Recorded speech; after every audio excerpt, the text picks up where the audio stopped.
Boy, there sure have been a lot of versions of Freddy over the years. But have you ever wondered which of these Freddys are scientifically, objectively the best? Well, you're in luck. Here are my picks for the top 10 iterations of Freddy Fazbear. Number 10. Freddy Fazbear. This controversial take on Freddy is one that a lot of people dislike, which is like, yeah, fair.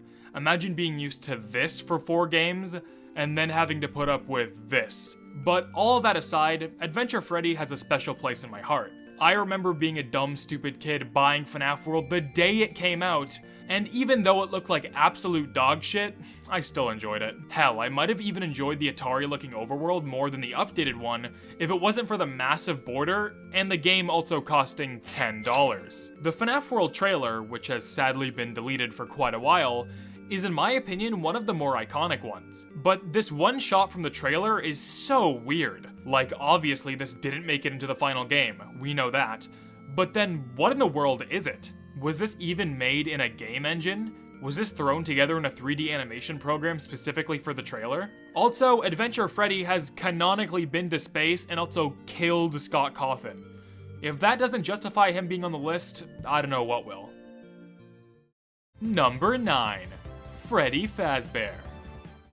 Gregory, do you see the small vent on the floor? Listen guys, just because I called him the internet's favorite dad like 2 months ago, doesn't mean he's my favorite dad. In fact, I have a bit of a bone to pick with this guy. What in the world is up with GLAMROCK Freddy's inconsistent eye color? Like, I get it, it's probably LEDs or something, but seeing him with the more traditional looking FNAF eyes and renders in the opening movie, versus seeing him in the game with these huge white glowing ring light eyes, is a little jarring. Other than that very small gripe, I actually like this guy a lot, enough to make it onto the list. You could argue that GLAMROCK Freddy deserves to be even higher, given that he's pretty much the only Freddy to ever show emotion or character, but it's my list, so he's staying here.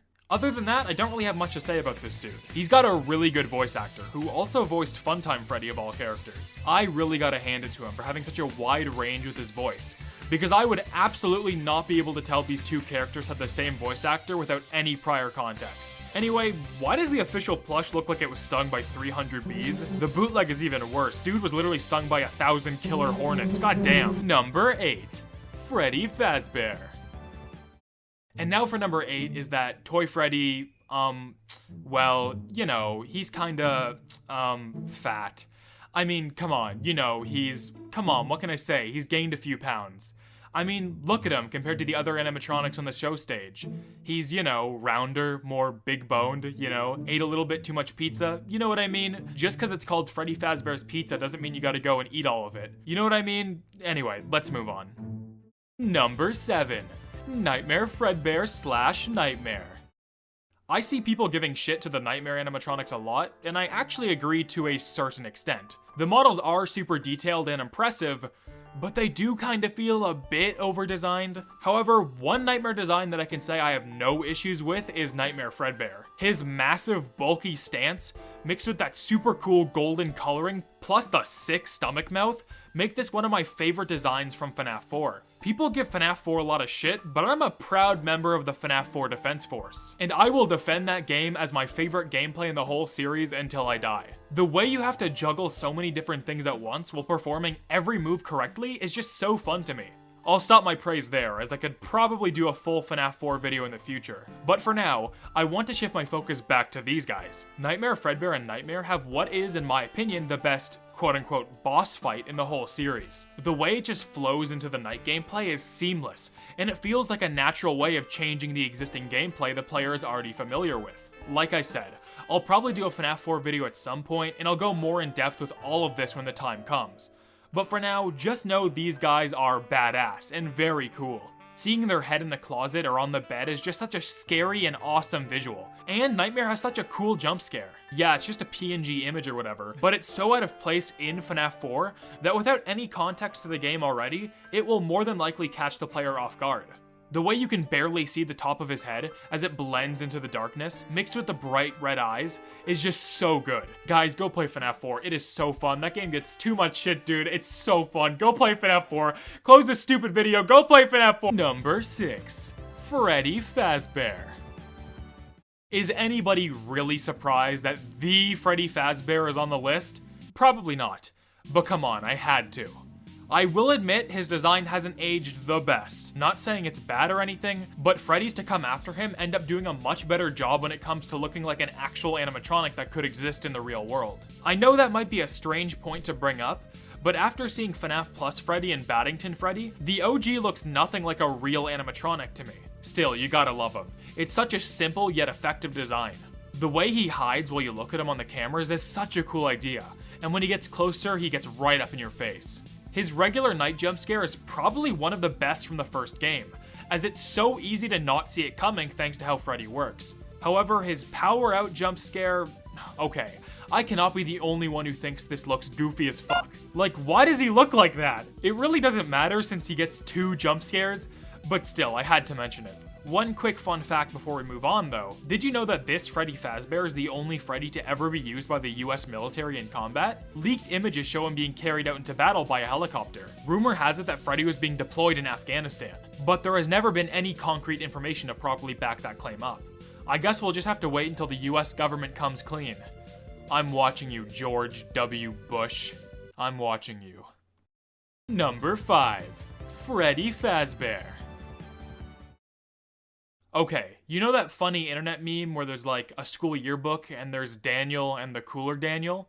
Okay, now picture that meme, but Daniel is the original Freddy and the cooler Daniel is Withered Freddy. I'm fairly certain this is not an unpopular opinion, but Withered Freddy is just so cool. With the first game, you can really tell that Scott was just kinda trying to figure out how to model semi-realistic looking animatronics. With FNAF 2, it's clear that Scott was becoming more comfortable designing these characters, and it really shows in the Withered animatronics. The build of Withered Freddy feels a lot bulkier, which works in the advantage of the design. The wear and tear isn't too over the top as well, and really only complements the lifeless looking character design. His jump scare is pretty bad though. Maybe it's just me, but the way he swoops in and just starts biting the air is really stupid looking. Also, every time I see this jump scare, I'm just reminded of that one gif of Withered Freddy eating a hamburger.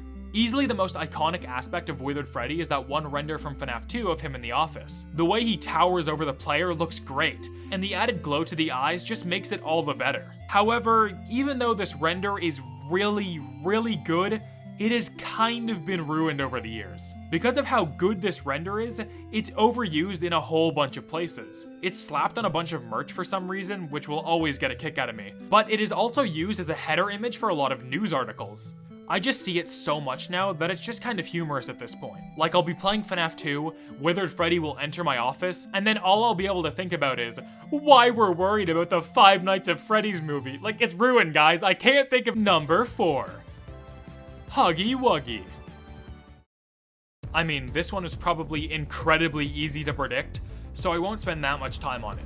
We all know the story about how a small indie developer made the smash hit indie game series Poppy Playtime, all the way back in 2014. This set the groundwork for a whole bunch of Poppy Playtime clones and copycats, one of which being Five Nights at Freddy's, which was released in 2021. While Poppy Playtime was made with a lot of soul and effort, FNAF was a rushed 30-minute tech demo made to appeal to small children on YouTube.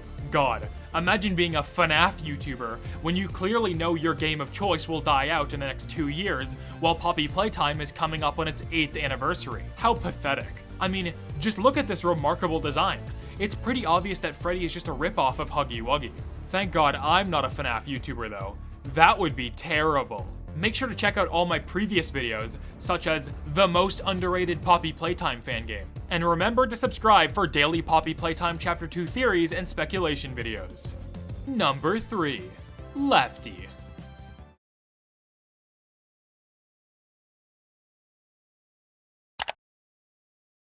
Lefty is only $5? What a steal! Why wouldn't you buy that? Oh, that's why. Oh, okay. Lefty. I mean, what else is there to say? He's $5, he's a steal.